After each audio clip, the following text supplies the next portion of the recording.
BJP agenda దిశగా తాజా ఎన్నికల్లో 5/3 కైవసం రాజ్యసభలోని మెజార్టీ దిశగా పయనమంటూ చూస్తున్నాం.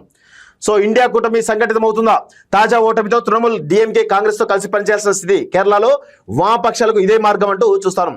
సో బెంగాల్ అస్సాంలో బీజేపీ విజయం సాధించినప్పటికీ జాతీయ స్థాయిలో 2029 సార్వత్రిక ఎన్నికల నాటికి ఇండియా కూటమి సంఘటితమయ్యే అవకాశాలు కనిపిస్తున్నాయి. కాంగ్రెస్ వర్గాలు భావిస్తున్నాయి. బెంగాల్లో దెబ్బతిన్న తృణమూల్ కాంగ్రెస్, తమిళనాడులో ఓటమి పాలన డిఎంకే జాతీయ స్థాయిలో కాంగ్రెస్ నేతృత్వంలోని ఇండియా కూటమితో కలిసి పనిచేయక తప్పని పరిస్థితి ఏర్పడుతుందని సీనియర్ కాంగ్రెస్ నాయకులు తెలిపారు. సోమవారం ఎన్నికల ఫలితాలు వెలువడిన వెంటనే లోక్సభలో కాంగ్రెస్ ప్రతిపక్ష నేత రాహుల్, తృణమూల్ అధినేత్రి మమతా బెనర్జీ, డిఎంకే అధినేత స్టాలిన్తో ఫోన్లో మాట్లాడడంతో పాటు విజయం సాధించేందుకు టీవీకే అధినేత విజయన్ కు అభినందించడం గమనార్హం. ఇప్పటి వరకు మమతా బెనర్జీ కాంగ్రెస్ ను లెక్క చేసేవారు కాదని, ఇప్పుడు రాష్ట్రంలో ప్రతిపక్ష పార్టీగా మారిన తృణమూల్ తన ఉనికిని కాపాడుకునేందుకు జాతీయ స్థాయిలో కాంగ్రెస్ తో కలిసి పనిచేయవచ్చని భావిస్తున్నారు. స్టాలిన్ కూడా తమకు తగిన గౌరవం ఇవ్వలేదని కాంగ్రెస్ వర్గాలు ఆరోపిస్తున్నాయి. తాజా ఓటమితో డిఎంకే కూడా కాంగ్రెస్ తో కలిసి పనిచేయాల్సిన పరిస్థితి ఏర్పడుతుందని భావిస్తున్నాయి.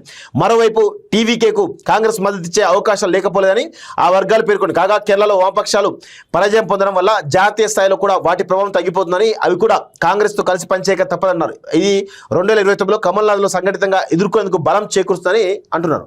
సో మీరు బీజేపీ అధికారం కొల్లగొట్టాలంటే 100% మీరందరూ కాంగ్రెస్ కూటమిలో చేరాల్సిందే.